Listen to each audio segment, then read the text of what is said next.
আসসালামু আলাইকুম। আপনাদের দোয়ায় আজকে আমি আমার নতুন চুলা জ্বালিয়েছি।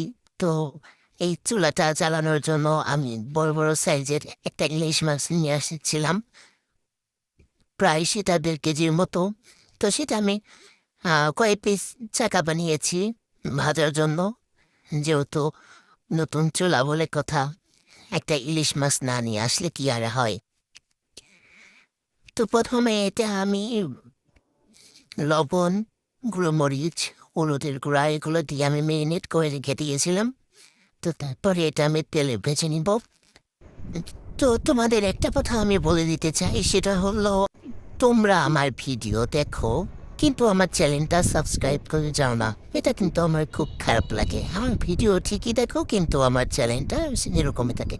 তো তাই তোমরা আমার চ্যানেলটা সাবস্ক্রাইব করে যাবা, লাইক দিবা অ্যান্ড শেয়ার করবা। না হলে কিন্তু আমি এই ইউটিউব জগতে বেশি দিন টিকতে পারবো না। তো এই দেখো আমার ইলিশ মাছগুলো ভাজা শেষ।